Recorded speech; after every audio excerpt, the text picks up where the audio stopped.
Modern Warfare, the reboot to the shooty game everybody knows of. Why reboot the Modern Warfare series? People love the Modern Warfare series, so why reboot it? Well, money. That's money. But instead of remastering the past titles, even though they were they already started with the first one anyway, they decided to just restart the story. Because this one does have a campaign mode unlike Black Ops 4. Which is my main gripe of Black Ops 4. Not because it didn't have a campaign, well, kind of. I like myself some campaigns. People don't, but I do. I like myself some good campaigns. But, why the fuck is it called Black Ops 4 if there's no campaign to go along with the story? But, they kept true to form, Modern Warfare.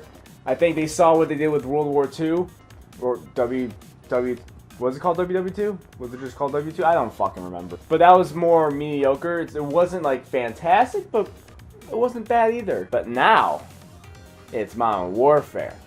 So you got modern weapons, modern technology, and a modern story. So yes, the story, totally revamped. It is not the same story from the original Modern Warfare, but it still has Captain Price. Can't have Call of Duty without a price, especially Modern Warfare. You have to have a price. And that price is $60. But also Captain Price. I'm not gonna spoil the ending, or maybe I will, I don't know, my mouth just does things.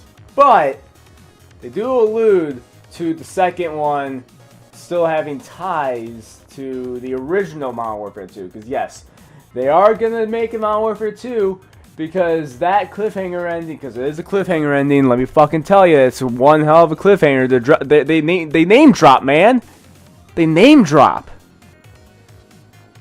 Price is just like, I got these people, bam, and then you're just like, I know those people, and that's what happens. But I'm getting off track, even though this is exactly what these videos are for, just for me to make my mouth do things that sometimes make words. The story is more so about, I mean, it is still a Russian thing, so there is no Russian. That was really forced. Just like, a joke. It is with the whole Russian thing, and there is a main bad guy, but now they did include new characters, a Middle Eastern nationality of sorts. You got characters from them that's helping you, and then you have to fight the Russians, and then the story starts with a truck of some sort of chemical, some sort of gas that could be released, and it gets stolen, and there's a twist at the end, well, third act twist, where you find out actually who took it and why they took it, and then there's a whole thing, and yada yada yada. Bam! Started a story, gas got stolen, chemical warfare could be happening, Russians doing some fucked up shit, and you gotta go and shoot people to save the world, or whatever. Now, obviously, this game goes a lot more hardcore than the previous Call of Duty games. Like, it's super like, this is what war is. And if you don't want to see war in any way, or you're sensitive to that kind of imagery, don't fucking play the campaign. And they even warn you, it's like, hey, there is some sensitive, it's not just one mission. Either. They don't even like, you want to skip this mission, like the previous games have done. And they just straight up warn you that, hey, you're going to see some fucked up shit. You still want to do it? And I promptly say, yes. Why would you even ask me that question? Do you know who your demographic is? But even somebody who knows how to disconnect reality with video games, and I mean, I can still get connected with it, but there's a line. So it is what war is, and sometimes characters make questionable decisions, even people on your side, and you're like, I understand why you're doing it, but it is kind of fucked up that it has to be done in this way, but it's probably the best course of action to get the least amount of people killed, but it's a whole thing. Like, every mission will have something pretty messed up with it. Like, you know, you got suicide bombers, you got hostages, you got, you know, prison. You just have people fucking getting shot. But it's an M-rated military army shooter thing. Why would you think something else would happen? Why do you think it's just gonna be fucking CS:GO the entire time? It's not. Fucking war is hell. And hell is war. Activision wants your money for it. So my cat likes to do this every now and then. Or like all the time. Look at her. She's just like, what up? It looks a little gray because I got the white balance for the fucking screens. But look at it. Ah, she's doing it. Hi. So there's your palate cleanser after talking about people getting their fucking heads blown off and gassed out and civilians getting fucking bombed. So, yes, the campaign is probably one of the best campaigns we've had probably since Modern Warfare 2. Modern Warfare 2 is like the pinnacle of campaign. Like, when everybody thinks of story, bam, Modern Warfare 2. All the sweet twists and turns, just a perfect length for that kind of experience. It's fucking action all the way through. It's war and it's awesome. I think this one nails it pretty hard. I play on Harden, and even Harden is pretty hard. It is actually a very decent challenge too, and it's a nice mix of a little bit of everything. There's very little vehicle combat, but I don't mind that.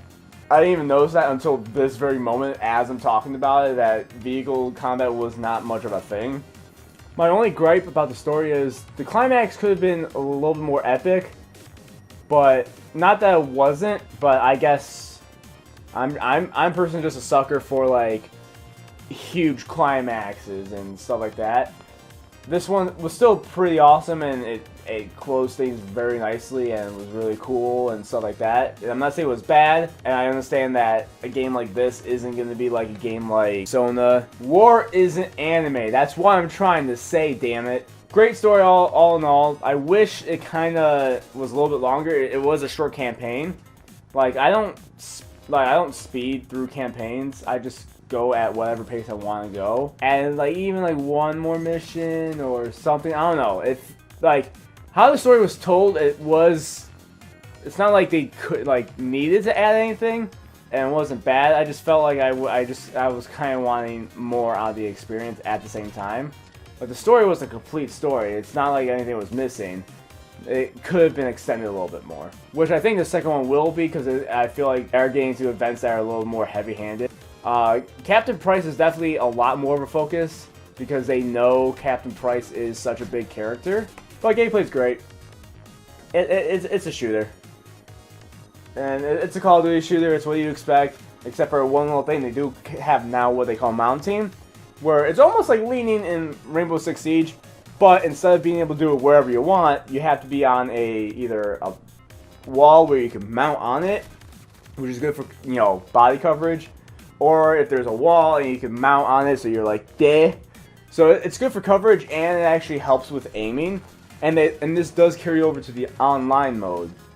And the online mode is I'm a little conflicted. The actual gameplay and stuff like that, and how they organize everything is actually fantastic.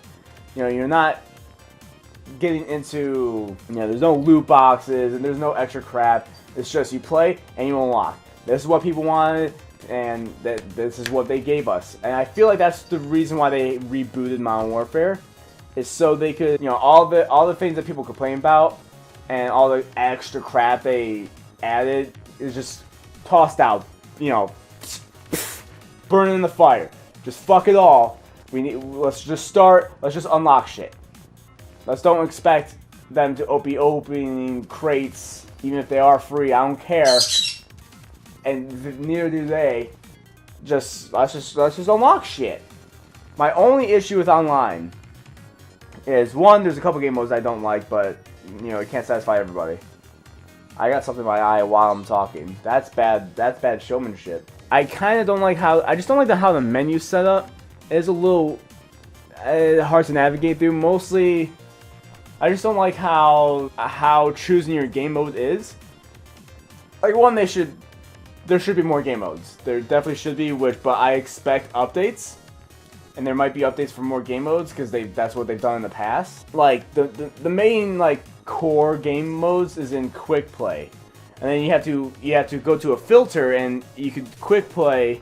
I like the quick play option, but that's the only way you could play Team Deathmatch, Domination, Search and Destroy. I almost said the Metallica song, not the game mode. That's the only way you could play those game modes, and you could filter it so it'll shuffle, it'll bring in the lobby with whichever ones you choose, if not all of them.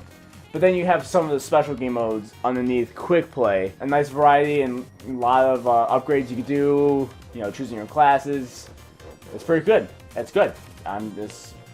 So if you want a good campaign that is bloody and gory and awesome, with all the nice twists and turns that a story takes, and with a very good multiplayer, this is a good Call of Duty. Even for the haters, I think this is a good. It's going back to the basics, and it's really what the series needed. I'm gonna say. After all the trials and tribulations that the series has gone through, this game right here is what's gonna kind of reassure faith. And I think Activision knows that, and I think Infinity Ward knows that, so they have to kind of pull their heads out of their asses and give the fans what they want, and that's what they're doing. So bam, they nailed it. And yeah, that's all I'm gonna say about that. So if you like this episode, thumbs up. If you want to see more from us, subscribe. And until next time,